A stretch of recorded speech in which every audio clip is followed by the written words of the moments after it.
치유하는 세포, 치유하는 혈소판 응고. 현대의 이생병은 오만한 가이사르도 적어서 진흙이 되었고, 그 진흙은 구멍을 메워서 추위를 막는 데 쓰이겠지. 세상을 떨게 하던 그 흙이 벽에 발라져서 겨울바람을 막고 있다니. 윌리엄 셰익스피어, 햄릿.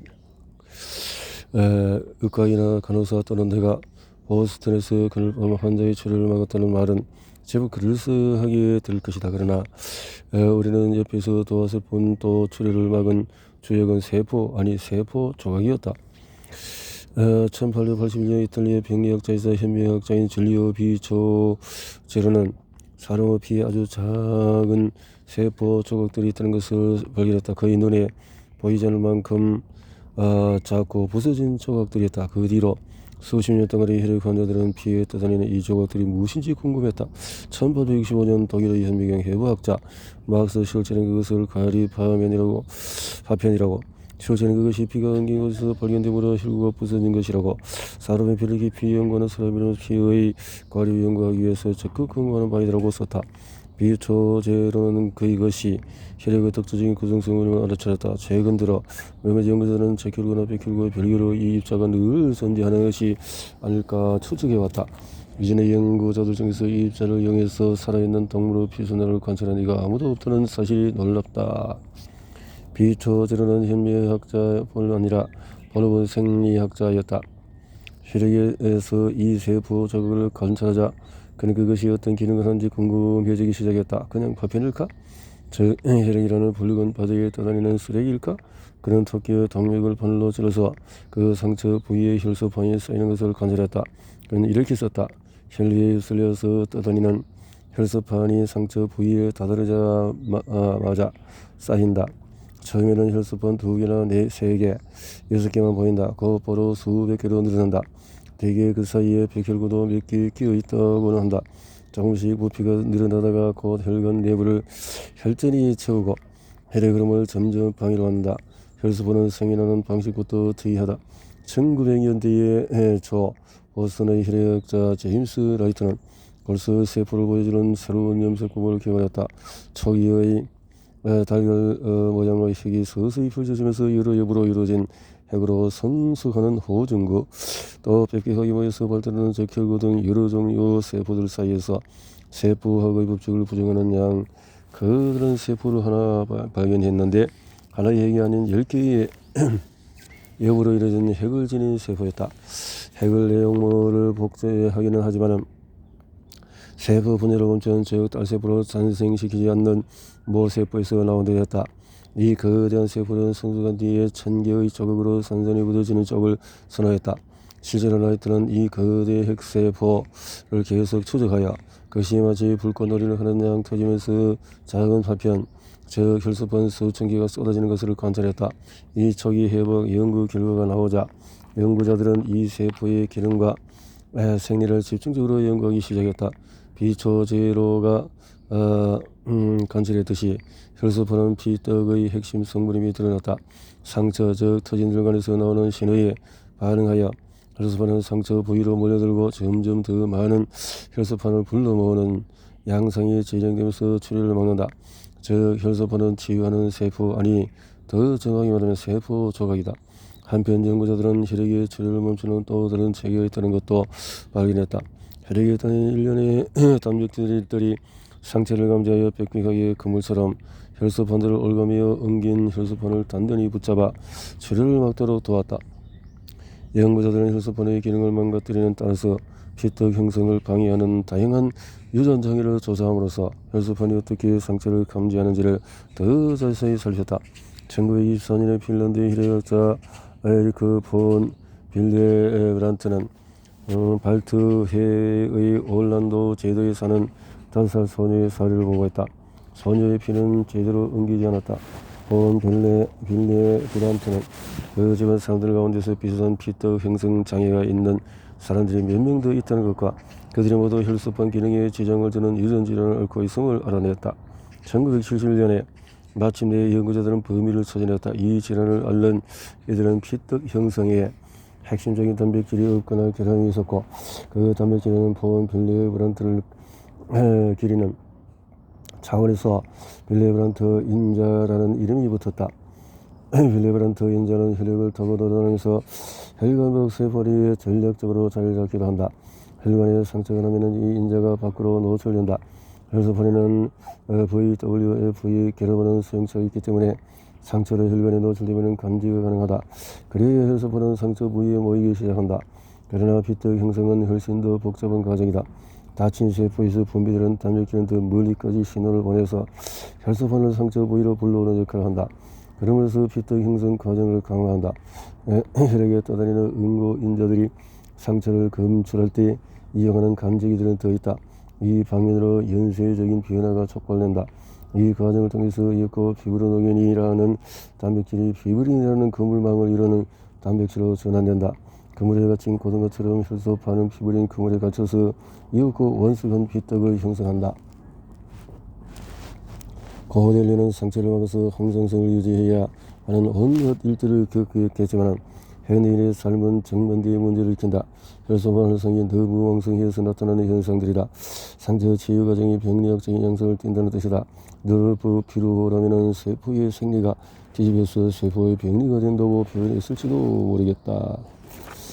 세포 의사이자 역사가 제임스 르반을 일으켰었다. 현대의 심장병 유행은 1930년대에 매우 급작스럽게 시작이 되어졌다. 만약 일본이 1950, 60년대 지역에서 실린 부고를 준다면 매우 엄습한 성향이겠지만 이 현대 유행병이 탄생하는 순간을 목격할 수 있을 것이다. 1960년 40세의 방적 공장장 고도 이세리, 1963년 61세의 로이드 레이코 싱어 등등 심장마비 이 사망자가 수가 늘어남에 따라서 양리학자들은 혈전 형성의 연쇄 과정을 차단할 약물을 찾는 데 몰두했다. 가장 두드러진 것은 아스피린. 그 활성 성분의 살리실사는 원래 부드러운 초출물에서 발견되는데 고대 그리스, 스메르, 인도, 이집트에서 염증, 통증, 열을 억제하는 데에 사용되었다. 1897년 독일 제약사인 바이에르에서 일하는 젊은 화학자 펠릭스 호프만은 살리실산의 변이체인 화학물질을 합성하는 방법을 찾아냈다. 이 약물은 아스피린 또는 아세틸 살리실산의 약자인 ASA라고 불렸다. 아스피린의 A는 아세틸기, 스피린은 살리실산을 추출하는 식물의 느릅터불의 학명에서 나왔다. 호프만의 아스피린 합성은 화학의 경이였지만 분자로부터 의학으로부터 나가는 경로는 험난했다. 바이올의 이만인 브리들이 들에서는 아스피린의 회의적이었고 그 약이 심장을 약하게 만든다고 주장하면서 그의 생산을 증가시켰다. 그는 다른 약물인 헤로인, 기침약과 진동제로 개발하는 쪽에 더 집중했다. 그러나 호프만 아스피린을 생산하라고 더욱 목소리를 높였고 참담했던 바이올 이머지는 그를 해고하기 직전까지 갔다. 이윽고 알약은 생산에 되어 대중에게 판매되는데 역설적이어도 드레스의 우려를 불식시키는 양 처음에는 두통, 통증, 열을 완화시키려는 목적으로 판매된 약물은 포장지에 심장에 영향을 미치지 않음이라고 적혀 있었다. 1940에서 50년 캘리포니아 교회에서 병원을 운영하던 로런스 그레이벌은 심장마비를 예방하는 용도로 환자들에게 아스피린을 처방하기 시작했다. 그레이벌은 먼저 자신에게 실험했고 권장량보다 훨씬 더 많은 12알까지 복용을 늘리자 저절로 코피가 터지면서 많은 피를 쏟기 시작했다. 표지를 코를 틀어먹으면서 그는 아스피린이 강력한 항응고제임을 확신했다.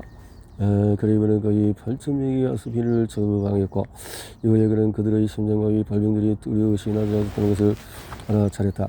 그러나 전통적인 의학과학자가 아니었던 그레이버는 아스피린을 투여한 사람과 투여하지 않은 사람들로 이루어진 대조군을 따로 설정하지 않았다. 그의 연구는 수십 년간 무시되었고 70년에서 80년대에야 대규모 무작위 임상 실험을 통해서 아스피린이 심장마비 예방의 치료에 가장 효과적인 요법 중의 하나임이 증명이 되었다. 1920년대에 혈소판의 생물학을 더 깊이 조사하자 아스피린이 어떻게 응고를 먹는지가 드러났다. 혈소판은 몇몇 다른 세포들과 함께 화학물질을 생산해서 상처가 났음을 알리고 자기 자신도 활성을 띈다. 저용량의 아스피린은 이런 상처를 감지하는 화학물질 생산의 핵심 요소를 차단함으로써 혈소판 활성을 억제하고 따라서 혈액 응고도 줄인다. 어차피는 지난 세계의 심장마비 예방 기구들 중에서 가장 중요한 약물에 속할 것이다. 심장마비, 즉 심근경색은 심장 동맥 어딘가에 있는 플라크가 파열되어 혈액 응고를 자극할 때 일어난다. 1990년대에 나는 반질반질한 구두에 세련된 쾌적적인 분위기를 풍기는 머리가 벗겨진 80대 의사가 운영하는 거기에 수련 생활인데, 그는 자신이 약을 얻은 시절에는 그저 산소 들이면서 누워 쉬면서 우리 유리 주사기로 모르핀을 투자하여 진정시키는 것이 심장마비의 유일한 치료법이었다고 말해줬다. 현재의 진단검사 치료법과는 거리가 멀었다. 지금 병원으로 최대한 빨리 이송한다. 매분 몇 초가 지날수록 심근장근은 그만큼 죽어가기 때문에 돌이킬 수 없는 손상이 발생한다. 구급차에는 심전도로 심장의 전기활동을 측정하면서 무선으로 병원으로 전송한다. 어서 비린을 투여하고 산소호흡기를 단체로 환자는 급속한 심장 도관 삽입 병실로 향한다. 이곳에서 환자에게 정맥주사를 혈전을 빠르게 녹이는 혈전 용해제라는 약물을 투여하거나 풍선처럼 부풀릴 수 있는 장치를 이용해서 막힌 동맥을 넓히는 수술을 한다. 나이의 지도서는 신체 검사만으로 심장 동맥 질환을 진단할 수 있다고 주장한다. 먼저 그는 환자의 위험 요인들을 머릿속에서 쭉 목록으로 만든다. 강가에 점점 쌓이는 쓰레기와 흙더미처럼 심장 동맥 플라크는 대개 수십 년에 걸쳐서 쌓인다. 그러나 통증은 훨씬 더 심각한 위기의 전조일소가 있다. 여러 해에 걸쳐서 영양학자들은 심장마비를 예방하거나 치료하는 다양한 약물과 기법을 발견했다. 물론 혈소판이 엉키지 않게 먹는 아스피린도 그 중에 하나이다. 활성 혈전을 분해하는 혈전 용해제도 있고 혈소판이 활성을 되지 않도록 하는 혈소판 억제제도 있다. 이런 약물은 평생 먹어야 한다. 이른바 나쁜 콜레스테롤 생성을 운반하고 순환시킬 수 있는 중요한 단백질 중에서 상당수는 간에서 합성된다. 허전 코이가 이 사람 폐하의 유전자를 변형할 때 사용한 유전자 편집 기술을 떠올려보자. 본질적으로 그는 사람 세포의 유전자 대부분을 고쳐 쓴 셈이다. 세카르도 버브도 사람 폐하의 유전자를 바꾸는 일에도 관심도 욕심도 전혀 없다. 오히려 그들은 유전자 편집 기술로 사람의 간 세포에서 콜레스테롤과 관련이 있는 단백질을 만드는 유전자를 불활성화하고 싶어한다. 몸에서 간을 제거하지 않으면서 말이다. 지킴이 세포, 오줌과 병원치에 맞선 투쟁.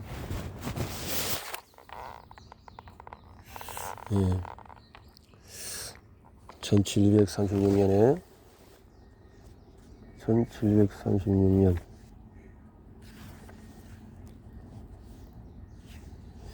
나는 4살의 귀여운 아들을 흔히 여행하는 천년도로 이뤘다.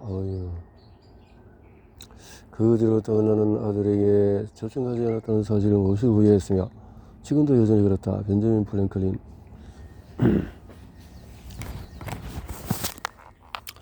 피는 아주 붉으로 피하면 의리에 떠오르는 색깔이 될 많지. 여인은 어린 시골에 백혈구가 있다는 사실 자체도 몰랐고 백혈구를 관찰한 적도 없다. 또 1840년에 프랑스 파리 병리학자 가브리엘 앙드라는 현미경을 들여다보다가 두 세대에 걸친 현미경 학자들이 놓친 듯한 것을 발견했다. 피에 또 다른 종류의 세포가 있었다. 적혈과 달리 이 세포는 헤모글로빈이 없었고 핵이 있었으며 모양이 불규칙했고 때로 손가락 같은 위족이 뻗어나온 것도 있었다. 이 세포에는 백혈구라는 이름이 붙였다 하였다는 것은 그냥 빨갛지 않다는 의미다. 1843년에 윌리엄 에디슨이라는 영국 의사는 이 하얀 세포는 그저 무색 혈구라고 했다. 감염과 염증이 중요한 역할을 한다는 통찰력이 담긴 주장을 했다. 에디슨은 결절을 면선 보고서들을 보고 있었다. 결절은 고름이 차있는 하얀 혹인데 대개 혈액과 연관이 지어되었지만 다른 몇몇 감염 때도 생겼다. 증세에는 기침할 때 깊숙한 곳에서 무언 점액 거품이 들끓으면서 아주 독특하게 걸진 소리가 나는 양상으로 진행이 되었다. 근데 백혈구와 염증은 무슨 관계가 있을까? 1881년에 박능백이 있는 동물학 교수 엘리 메치니코프 오데사 대학교의 동료들과 다툰 뒤에 시칠리아 메시나로 훌쩍 떠나서 개인 연구실을 차렸다. 그는 신경질적이고 우울한 기미도 있었으며 평생 2번 자살을 시도했는데 한 번은 병원성 세균을 삼켰다. 따뜻하고 옅고 바람이 부는 연안에서 늘 해양 생물을 풍족하게 잡을 수 있는 메시나에서 메치니코프는 불가사리로 실험을 시작했다. 어느 날 저녁에 아내가 아이들을 데리고 동네에서 거주장의 유인원을 보러 갔을 때 메치니코프는 자신의 경력을 규정짓고 면역에 대한 우리의 이해 방식을 갖고 실험을 설계하기 시작했다. 불가사리는 반투명해서 그는 불가사리의 몸속에 돌아다니는 세포를 계속 지켜볼 수가 있었다. 특히 상처가 난 뒤에 세포들이 어떻게 움직이는지 관심이 많았다. 불가사리 팔 하나를 가시로 찌르면 어떻게 될까? 그는 밤잠을 설키고 다음날 아침에 연구실로 들어왔다.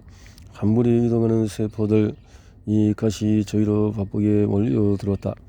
본질적으로 그는 염증과 면역 반응의 첫 단계를 관찰했다. 면역 세포가 상처 부위로 몰려들고 외래 물질을 검출함으로써 활성을 띠는 양상을 말이다. 메치니코프는 면역 세포가 마치 어떤 힘이나 유인 물질에 추진되는 양 자동적으로 염증 자리를 향하는 것을 주목했다. 이동 세포들이 외래 물질 저위로 몰려드는 과정은 혈관이나 신경에 도움 없이 이루어진다. 그들은 면역력을 주서 메치니코프는 이 개념적 면역 세포가 염증 지정으로 적극적으로 호출되는 개념을 토대로 일련의 실험을 수행했다. 자신의 관찰 결과를 다른 생물과 다른 유형의 상체까지 확대 적용했다. 물론 물벼룩이라는 작은 갑각류의 장제에 감염성 포자를 집어넣었다. 그는 면역세포가 그 염증 자리로 갈 뿐 아니라 그 자리에 모인 감염원이나 작은 물질을 먹어 치료한다는 것을 발견했다. 그는 이 현상을 보호식 작용이라고 칭했다. 면역 세포가 감염원을 먹어 치운다는 뜻이다. 1880년에 중반에 일련의 논문을 내놓은 메치니코프는 이윽고 노벨상을 받았다. 메치니코프가 발견한 보호식 세포의 사람 판본인 대식 세포. 호정근의 혈액으로 들어오면 며칠밖에 살지 못한다. 그렇지만 그 짧은 삶은 찬란하기 그지없다. 감염으로 자극을 받은 세포는 골수에 성숙한 뒤에 혈관으로 쏟아져 들어간다. 잔뜩 부르는 핵의 겉에 가륙을 다닥다닥 꽂히고 전투 제사를 갖춘 젊은 병사들이 물밀듯이 전쟁터로 급파된다. 호정은 고개수처럼 혈관을 꿈틀거리며 나아가면서 조직 속으로 빠르게 침투하는 특수한 메커니즘을 갖추었다. 마치 무엇인가 이끌리는 양 감염과 염증이 일어난 곳으로 미친 듯이 몰려간다. 이는 어느 정도는 호정구가 상처 부위에서 방출되는 사이토카인과 케모카인의 농도, 기울기를 예민하게 감지하기 때문이다. 호정은 난립하고 활기차면서 기동력을 갖춘 면역 공격용 기계이다. 임무 수행 중인 살해자이자 지킴이 세포다. 감염 현장에 도착하면 호정군은 정교한 무대 배치에 나선다. 먼저 혈관 가장자리로 접근하면서 모인다. 그런 뒤에 벽에 있는 특정한 단백질에 붙었다 떨어졌다 하면서 벽을 타고 흘러가기 시작한다. 이윽고 혈관 가장자리에 더욱 촘촘히 모인 뒤에 조직적으로 흡파나 피부, 기운차게 밀려든다. 이 초기 면역 반응의 한 가지 놀라운 특징은 세포들 즉 호정과와 대식 세포가 본래 일부 세균과 바이러스의 표면에서 내부에 들어있는 단백질을 인식하는 수행체로 무장하고 있다는 것이다. 호정과 대식세포는 세균세포와 마주칠 때 이미 싸울 준비가 되어 있다. 1940년대에 호정과 대식세포 같은 세포들 그리고 세포들과 관련된 신호와 케모카인으로 이루어지는 이 유형의 면역 반응은 선천면역계라고 불리기 시작을 했다. 선천 반응 중에서 거의 모든 대다세포 생물에 존재하는 것도 있다. 파리는 선천면역계만 지닌다. 이 체계의 유전자의 돌연변이가 일어난다면 파리 부패와 관련된 바로 그 동물은 미생물에 감염되어서 부패되기 시작한다. 선천면역계는 가장 오래된 것일 뿐 아니라 면역의 가장 중요한 1차 반응자이다. 중심에 놓임에도 아마도 그 중심에 놓인다는 점 때문에 선천면역계는 의학적으로 조작하기 어렵다는 점도 드러났다. 그리고 백신이라는 단어도 백신 접종이 중국, 인도, 아랍 세계에서 널리 이루어진 지 수세기 뒤에 나왔다. 2020년 4월에 인도 콜카타의 후덥지근한 아침에 내 호텔 마을 바깥에서는 매들이 따뜻한 상승기를 타고 빙빙 돌면서 하늘 높이 올라가고 있었다. 사원은 콜카타 대학에서 몇 킬로미터 떨어진 대학가 모퉁이에 있는 작고 습한 공간이었다. 실내는 물을 뿌려서 습였는데 거기에 당나귀를 타고서 열기를 식히는 물던지를 든 여신의 신상이 있었다. 에다 시대에 이르러 그런 모습이 묘사되었다. 1731년에 인도의 티카 의사는 아랍 의사는 중국 의사에게서 그것을 배웠을 가능성이 크다. 이것을 뜨거운 열기가 가라앉을 무렵인 가을에 고을연에 일을 하러 나서는 나이 든 여성이 있어. 할머니는 가장 좋은 천연두 물질이 가득 남긴 호두 껍질을 들고 와서 어떤 증명을 째면 좋으냐 물어봐. 말하면 곧바로 그들은 바늘로 피구를 째고 바늘 귀에 얹을 수 있을 만큼의 물질을 정맥에 집어넣은 뒤 이 상처에 껍데기 조각을 대고 묶어 그런 식으로 정맥 4대 곳을 시술해. 그러면 그 부위에서 열이 나기 시작하는데 사람들이 있을 동안 누워있어 사흘까지 가는 경우는 드물어. 얼굴에 나는 그런 물집이 20-30개를 넘는 일은 거의 없고 붉은 자국이 하나 남는 경우도 전혀 없어. 8일이 지나면은 앓기 전과 똑같이 앓는 동안에는 상처 위에 궤양이 생기지만 걱정할 필요가 없다고 생각해. 해마다 수천 명이 이 치료를 받는데 프랑스 대사는 다른 나라에서 물을 들고 다니듯이 이곳에서는 그냥 심심하면 천년을 들고 다닌다고 농담처럼 말해. 이 치료를 받고 죽은 사람은 아무도 없어. 내가 이 실험이 안전하다고 확신 믿어도 좋아. 그녀의 아들은 결코 천년뒤에 걸리지 않았다. 그러네요. 이렇게 그래서 천년들을 구입하고 있는 치료사는 대개 여성이고 앓는 아이의 엄마에게서 할 고른 물집을 가격을 흥정해서 구입하고 절멸만치 신중한 기법이고 가장 노련한 치료사들은 바이러스 물질을 몸에 질병을 일으키지 않을 딱 맞는 양으로 제공하는 성숙한 딱지를 구별할 수 있었고 유럽에서 천년들을 가르치는 단어인 마마 에서 유래했는데 고른 물집의 크기와 모양이 다양함을 가리키고 18세기 초에 튀르키예 주재 영국 대사의 아닌 메리 워들리 몬터큐는 천년대에 감염되어서 완벽했던 피부에 곰보 자국이 남았는데 튀르키예에서 그녀는 마마 접종이 이루어지는 것을 보았고 1718년에 4월 1일 평생의 친구인 세이러 치스벨에게 놀랍다는 편지를 썼어. 이렇게 그녀 아들은 결코 걸리지 않았다는 이런 내용인데요. 마마 접종을 은 유산을 하나 더 남겼다. 면역이라는 단어가 아마 그때 처음으로 쓰였을 것이다. 면역. 아마 꾸며낸 이야기일 테지만 1720년에 약자성의 실생인 에드워드 제너는 낭동정에서 일어난 한 소녀가 이런 말을 하는 것을 들었다고 한다. 나는 절대로 천년뒤에 안 걸릴 거야. 우드에 걸렸거든. 마마 붉은 자국으로 얼굴이 엉망이 될 일은 없을 거야. 아마 그가 동네에서 떠드는 속설을 주워들은 것일 수도 있다. 우유자는 아가씨의 우유 같은 피부라는 말이 흔히 떠들었을 말이다. 1790년 5월에 제네는 더 안전한 천연두 백신 접종법을 제시했고 천년두의 친척 바이러스 우드는 심한 그런 물질도 생기지 않고 사망 위험도 전혀 없는 덜 심각한 형태의 병을 일으켰다. 제네는 낭농장에서 일하는 젊은 여성 세이라 넬베스의 그런 물집을 채취하여 그러나 이 이야기는 오해를 일으킬 수 있는 대목들이 있다. 세이라 넬베스는 우드 자국으로 만든 바이러스는 우드가 아니라 마두였을 가능성이 높다. 제네는 1798년에 자비 출판사 책에서 이 사실을 인정했다. 따라서 그 병은 말에서 소의 젖꼭지로 소에서 사람으로 옮겨진다. 게다가 서양에서 가장 먼저 백신을 접종한 사람이 제네가 아닐 수도 있다. 1774년에 영국 도시 옙민스터 마을의 건장하고 부유한 농부인 벤저민 제스티도 낭농장에서 일하는 여성들이 우두에 걸리고 나면 천년두에 감염되지 않는다는 이야기가 사실이라고 믿고서 감염된 소의 저통에서 우두 딱지를 채취해서 아내와 두 아들에게 접종했다고 한다.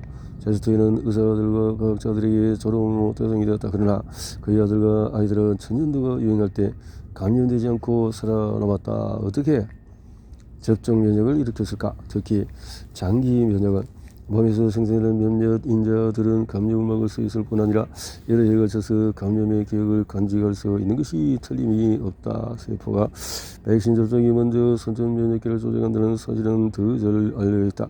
접종된 백신은 B세포와 T세포를 자극하기 훨씬 전에 먼저 1차 반응자 대시 호전구 단위 활성화한다. 접종물을 포착하는 것은 바로 이런 세포들이다. 그리고 바로 여기에 면역학의 핵심 난제가 들어있다. 고대 비적응적인 선천 면역계. 백신 접종은 항생제, 심장수술, 또 새로운 약물 등 다른 유형의 의학적인 개입보다도 인류 건강에 영향을 미쳤다. 오늘날 치명적인 사람 병원체를 막는 백신들이 나와 있다. 등등등등 자극 등등등. 그러나 백신 접종 이후에는 과학적인 합리주의가 점진적으로 발전하는 이야기가 아니다. 이 이야기에서 영웅은 백혈구를 처음 발견한 에디슨이 아니다. 보호식세포를 발견함으로써 보호면역으로 나아가는 문을 열었다고 할 수 있는 메치니코프도 아니다. 세균 세포에 맞서는 선천 면역 반응을 발견하는 과학자들도 이 의학적인 이정표 배후에 있는 영웅이라는 찬사를 받을 자기에는 미치지 못한다. 오히려 그 역사는 불분명한 소문, 잡담, 또 소설에 속한다. 영웅은 이런 모를 이들이 다 최초로 마마 고른 물집에 멀려서 사용한 전국 의사들, 바이러스 물질을 갈아서 쌀밥과 반죽해서 아이들에게 접종한 수수께끼의 시탈러 정파 신자들, 가장 잘 익은 흉터를 고를 줄 알았던 수단어 치료사들처럼 말이다. 그래 여기 있구나. 그런데 특정한 세포를 먹고 죽이도록 단혈구를 유도할 수도 있다면 일반적인 감염 양성을 검출하는 것이 아니라 이를테면 암세포의 표면에만 있는 특정한 단백질을 공략하는 유전자를 넣어서 무장시킨다면 대개 큰 부대의 보병으로 배치되던 병사는 이제 특정한 표적을 사냥하도록 파견하는 저격병이 된다. 우리가 시도하는 것이 바로 그 일이었다. 이 치료가 연구실에서 표적 항암제 이런 것을 말하는가 봅니다.